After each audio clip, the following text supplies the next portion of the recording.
This podcast is produced by the Center for Deployment Psychology at the Uniformed Services University of the Health Sciences. The views expressed are those of the speakers and do not necessarily reflect the opinions of the Uniformed Services University, the Department of Defense, or the U.S. government. In addition, references to any specific companies, products, processes, or services does not necessarily constitute or imply endorsement by the Uniformed Services University, the Department of Defense, or the U.S. government. Welcome to CDP's podcast, Practical for Your Practice, where we give you actionable intel to support what you do. One colleague to another.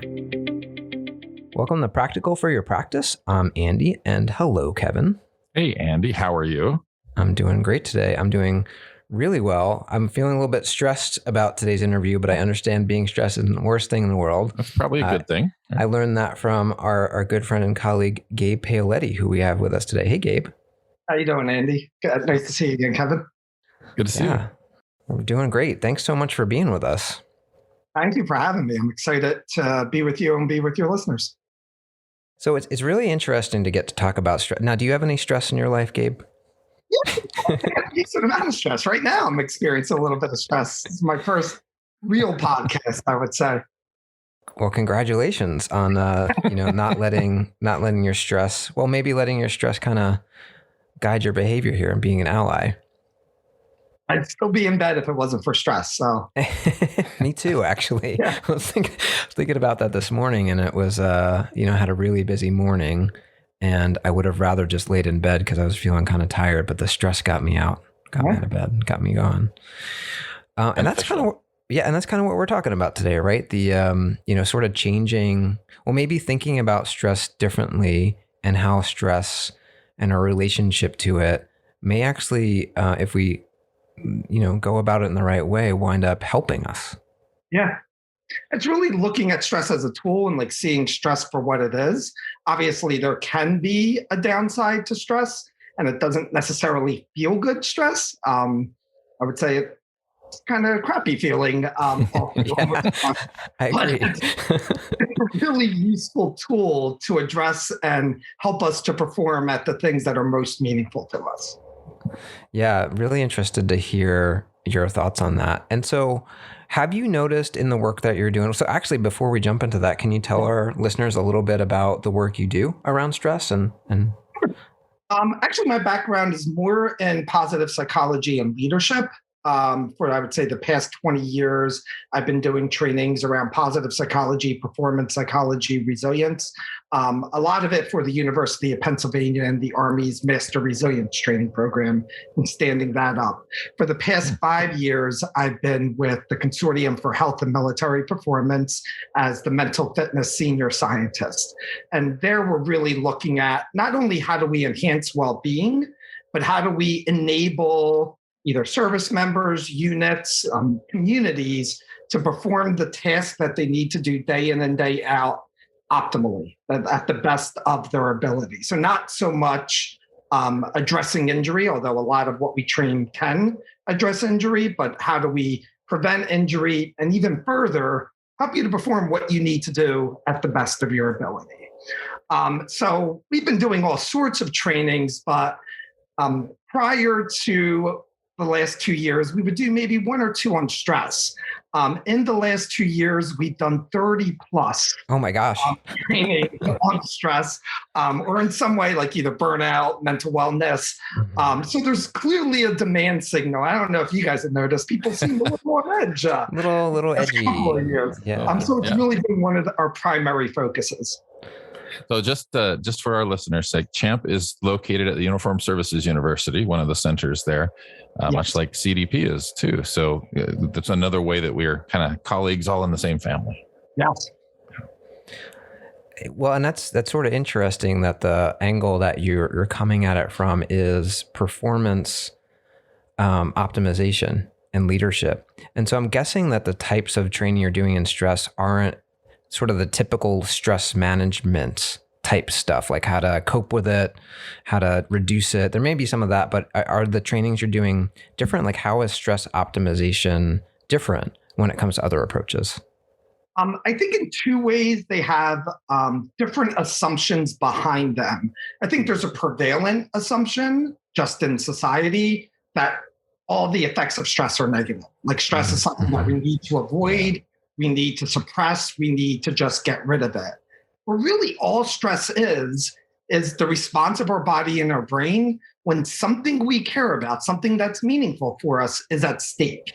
Yeah. So like if I could, wave a magic wand and eliminate all stress from your life, would you want me to do that? Well, we wouldn't be here talking right now. I mean, that's wishing away your kids, your family, your work. Like it's wishing away your favorite sports teams. Like anything that you care about is stress. And don't get me wrong. Some days that sounds great. Could you just do that for us right now? Yeah. But for the things that are meaningful, like stress comes with that because it's our body and brain saying this matters. So we want to be on alert. We want to be able to address that. Secondly, and I think my field of positive psychology sometimes sends out this mixed message, I think there's a growing feeling that the goal is to feel good rather than do good. Mm-hmm. Stress does not feel good. Like stress isn't fun. But if we want to do good, stress is important in that. And a lot of the research is now showing in the field of well-being that for us to really enhance our well-being, the focus shouldn't be on feeling good. It should be on doing good, doing meaningful things, helping others, living out our values, and being able to do that. And stress is a really valuable tool to do that in many different domains in our life. That feels like such a really important distinction, the difference between feeling good and doing good. It reminds me a little bit of like, the optimal arousal theory and kind of around, things that I think probably many of us learned kind of, Psych 101 and the kinds of, early days of training too. Just, this idea that there's, like zero arousal is not very helpful. There's certainly a place where it gets to be too much and becomes counterproductive, but there's that optimal level of arousal. It sounds similar to that. Are there similarities, differences between those concepts? Yeah, it definitely relates to the arousal, and especially when we're looking at specific performances, each of us have like kind of that sweet spot where it's the right amount of arousal that's going to enable us to focus and perform at whatever that task is to perform at our best. But I also think in more of a general perspective, like being able to look at like, what are the values that I have each day? And what are the things that are worth my energy, worth my stress, that I do care about, that this is where I want my energy and focus to be? And the things that might be grabbing or stress that like really don't matter at the end of the day, being able to kind of push those aside or lower them on the priority list. Kind of letting our stress be a guide of determining what's important to us and directing our energies toward those things that matter. And one of like the, I think most useful like stress optimization tools in the moment is just recognizing that you're stressed and then naming why it matters to you, like naming what's at stake that's important, what's the value, the goal, the way for you to do good in this, because then it directs it. And even like when you're looking at the arousal part, like it's our body and brain trying to help us. So being able to be goal directed and sort of channeling that energy in the right way. Because often what we find with stress is that the stress becomes the stressor itself. If we have that belief that stress is bad and we're experiencing stress, then we get stressed about having stress. And if the belief is I need to feel good all the time, well, I'm stressed, well, then often we can interpret that as, well, then something must be wrong. Like my relationship must be ruined because I'm stressed all the time. Your relationship's stressful because you care and you want to be there. I mean, I have a 4-year-old daughter. I'm stressed around her all the time because I'm thinking about like, am I saying the right thing? Am I am I being present with her? And when she goes to bed, I feel that relief and then I miss her. But it's because that relationship is important to me that it's stressful. Well, it reminds me a lot of one of the sayings that we have in acceptance and commitment therapy, which is we hurt where we care. If you look you look on the other side of hurt, there's usually, like you're saying, something really important. And this is a radically different message. I want to go back to something you said a few moments ago. So much of the focus, not just on stress, but on uncomfortable emotions, uncomfortable thoughts is feel good. Do something to replace or get rid of those thoughts and feelings and put better ones in there, versus doing good, which is, being effective, doing what matters to you. And it sort of strikes me that as we're talking here, if you are trying to suppress or get rid of stress, you might also be blinding yourself to what really matters, not being aware of what really matters. And so not only is it impossible to eliminate stress in life, you might also be robbing yourself of some really, really critically important orienting information. And I would add that, especially if we're trying to escape it. Mm-hmm. Right. So when you think of the behaviors that we might take to escape stress, it can lead to drinking a lot more, or getting into drugs, or getting into, retail therapy, behaviors that might, in fact, actually go against our values or get in the way of who it is that we want to be and want to do. And that's where there is a major cost to I want to feel good all the time. Why not feel good all the time? Mm-hmm. But I also want to live out my values. I also want to do good throughout the world, and be the best person that I can be. And stress is important to that. It's easy to lose sight of that when, things are tough and it feels like everything's stressful. So how do you start to do this? Because it feels like this really is a big change in how most of us approach our stress, or most of us kind of think of our relationship with stress. How do you start? You started to talk about this, but how do you start to make this shift? How do you start to harness, I guess maybe my word, but harness that stress for doing good? There's really 3 ways that I would advise trying to make this shift, because it really is a mindset shift, which isn't easy. And it's not something that I think can happen overnight. There are some studies that, one study done by Elia Crum, they basically brought in 3 different groups 3 people, randomized control group study. Mm-hmm. The one group watched the video under 10 minutes that talked about accurate, the benefits of stress and how stress helps us to focus, how it helps us to learn, grow, how it can even benefit our health in some ways. And it was those are the facts, but then examples, stories, examples, anecdotes within that help us to see how stress can be beneficial. Second group, all the ways that stress can be harmful to our health, harmful to our performance. And then the third group, nothing. And just after watching those short videos, they were able to look at their views of stress, which changed. But also they were able to measure when they were in a stressful situation, like public speaking or something like that, their hormones changed in terms of how they dealt with stress. So one example is it's the DHEA to cortisol ratio, which is the growth index of stress response. Those that believe that stress could be, those that saw the video that stress can be enhancing had higher DHA levels, DHEA to cortisol ratio, meaning that they were more open to learn, more open to grow. It kind of lessens sort of the constriction that we experience with stress. So just from watching that short intervention did show to have impacts. The thing looking at more how do beliefs develop over time, I'm sure all of us though have very vivid, meaningful experiences where stress has gotten the best of us. I can just think when I say that, I picture myself I was freshman year of high school giving a presentation, shaking like crazy because I noticed that little twitch. I remember calling a girl I was interested in for the first time, and her dad.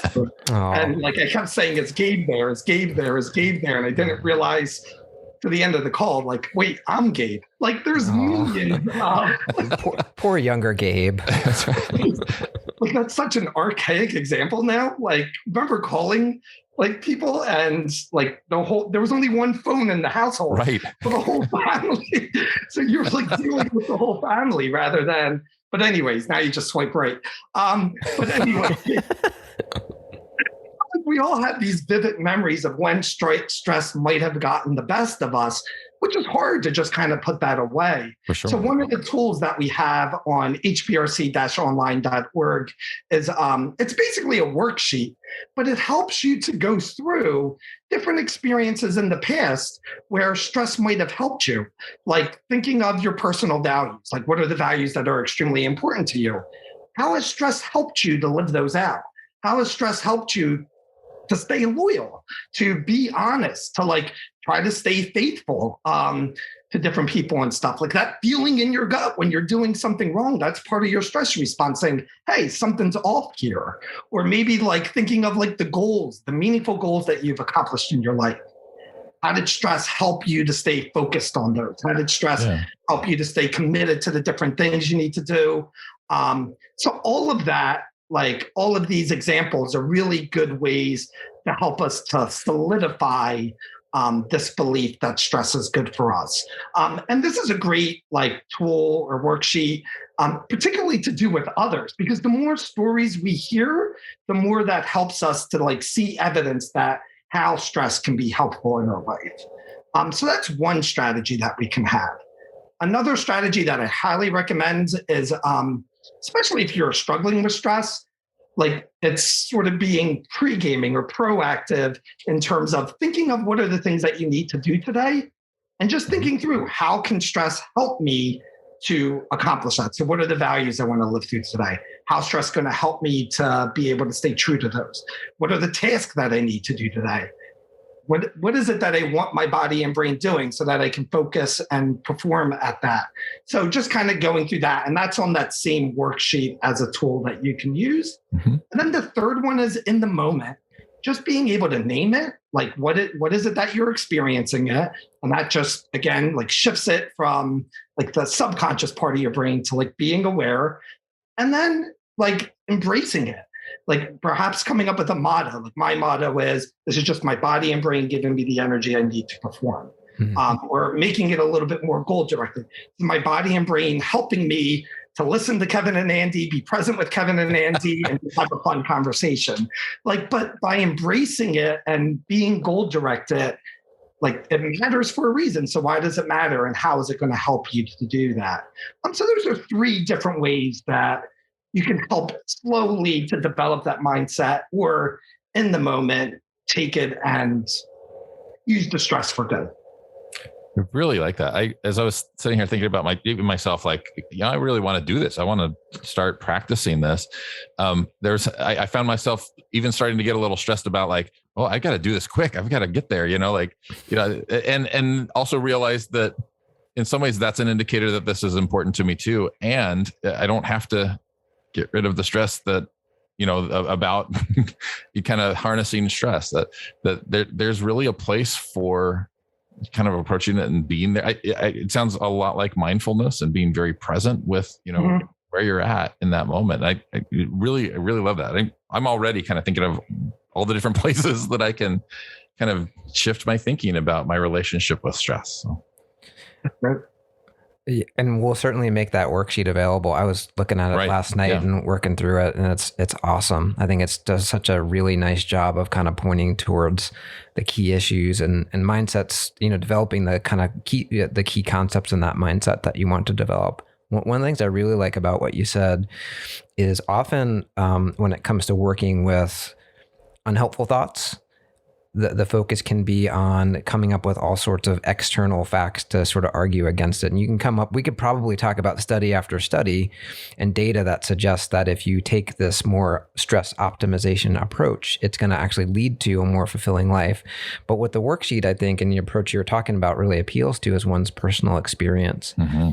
And so, like we've all had experiences, I think you were saying, where we've been really, really stressed and it didn't turn out so well. Right. I was thinking of my own stuff from like high school, maybe after then too. But like it can act as sort of a filter on some of those experiences, maybe where stress really did help us step up and make things better. I also really, really love the idea of pre-planning to use the stress that's going to come up as, almost fuel or energy to optimize what you're going to do. Like, allowing stress to be part of it, maybe an important part of it, an ally even. Yeah.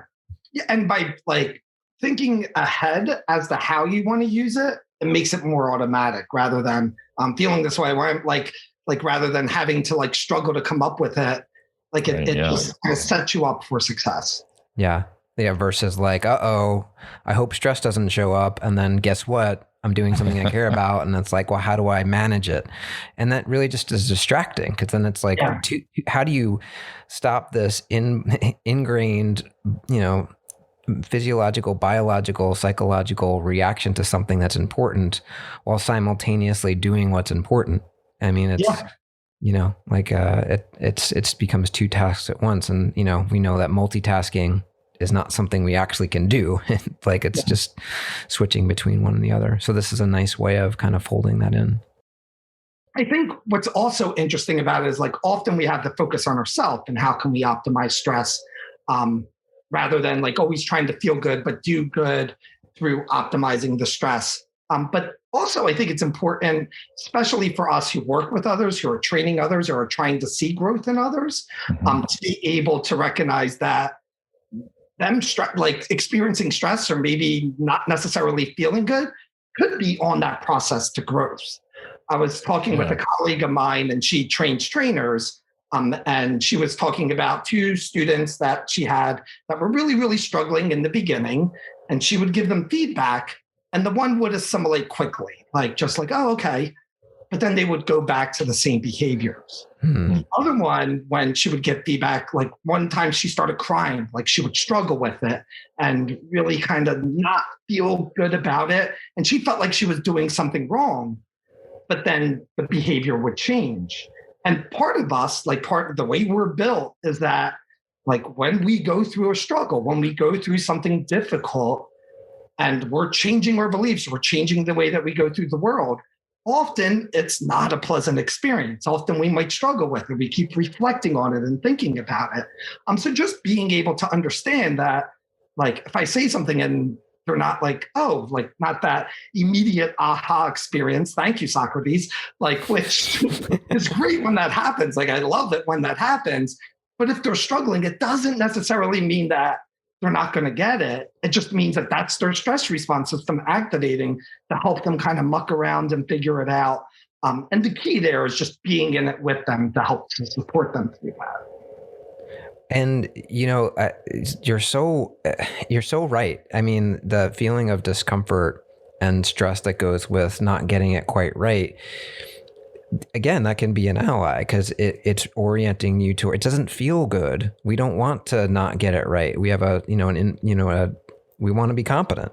Yeah. And so, the pain of, I didn't get it right this time, might, if you use it in the right way, really help you to notice your growth edge and then to go back. So Robin Walzer, who we had on the podcast a little while back, in her book, The Heart of ACT, one of the things so it's a book about how to become a even better ACT therapist. One of the things she says in there is discomfort always precedes growth. And it just sort of reminded me of what you're saying there. And I'm thinking about, when I make mistakes, I take it to heart, really take it to heart, probably more than I should. And I'm also very likely to then make a change, so I learn from it in the future. But it's sort of interesting, like you're saying, working with trainees, working with clients, helping them to be open to those feelings might feel like really different than, what we're kind of socialized to do, which is, oh, it's no big deal. Don't feel too bad about it. Like maybe actually feel bad about it. Mm-hmm. Yeah. Or at least continue to reflect and contemplate and explore it. Yeah. Because I think, like, sometimes I think we just want to, like, exactly, don't worry about it versus, hey, this is tough. Like, it makes sense that this is tough and this might not feel good, but let's just continue to explore it. How are you seeing it throughout your life? Like, maybe try it out. But I think the big thing is like being in it with them, because stress is a team sport. Like, to optimize stress, like, we are designed to be in it with other people, and being really, really stressful alone versus being really, really stressed when we know that there's people that have our back. It's two different ballgames. Like it's two different worlds. And one of the ways that you've kind of, in our podcast together today is like kind of modeled that is, you talked about several experiences where you were stressed, and yeah, it's sort of like getting out of that expert role and being a human being with the other human beings you're with. So I wanted to highlight that, because in addition to saying things like, I'm here for you, like just being a stressed out human being and letting the people you're working with know about that, like that it's normal, it's okay. Like it's actually more than okay. It's expected if you care about useful. This. Yeah, and could be useful. Yeah. What I love about that, Andy, is like I think often we, just whoever, but we feel like if I can just explain it to them so that they know it, like then that's all they need. Like hey, guess what? Stress can be good. Done. Right. Versus like when we're looking at our assumptions about the world, we really do gain that from our experiences, but also others' experiences, like our culture, like the world around us. So like the human side is the part where, maybe this can be useful versus just knowing the knowledge, like on a test, true or false, can stress be useful? Like true. I think it's that human approach that is critical in really making that change. Well, so this has been just a fascinating conversation, and I feel like we could go on forever, and definitely we want to have you come back and chat some more with us about this topic. So as we're closing up here, a little bit earlier on, you mentioned a couple of things that folks could do to really cultivate this mindset of stress optimization for themselves and maybe, for folks they're working with. Would you be willing to just repeat those 3 pieces of actionable intel? Yeah, sure. And again, we can put the links to some of these resources online. In the moment and experiencing stress, being able to name it, embrace it, like why is this important to you? And then having that goal directed, like how do you want to use it in certain ways? Then just taking some time, and I highly recommend it doing with others, but going through and thinking on coming up with past experiences, how stress has helped you. And that's the stress mindset worksheet that's in there. And then if you have a routine each morning or before something, like thinking through how can stress help me to live out my values, accomplish this goal, be committed to this relationship, whatever it is there. And then the 4th thing that I would add in, because this is a stressful time for people, the more that we can be there for other people, even in small ways, but just let them know that we're in it together, not like the commercial in it together, but actually showing behaviors that, hey, I'm in this with you. I care about you as a person, whether it's a stranger or someone with you. Having someone there, having that support can make all the difference in the world. Well, thanks again for being on the podcast. Really awesome suggestions. I'm going to go do that worksheet right now. Me too. We just so much appreciate you being with us and the work that you're doing out there. Thank you. Wow, this is great. I've been listening to all these podcasts, so this is a really great resource. CDP always provides great resources, so appreciate it. Yes. Thanks for being part of it. Thanks for hanging out with the stressful conversation with us. Yeah, definitely. Well, thanks for tuning in to. Nobody tunes in. Thanks for downloading or listening. What is this, 1950? Thanks for calling in on your dial phone. Yeah, thanks for reading the Telegraph. We appreciate everybody listening to the podcast, and we'll be excited to chat with you next time. Thank you. Thanks for listening to Practical for Your Practice. Please feel free to subscribe, rate, and join in on the conversation in the comments. Until next time.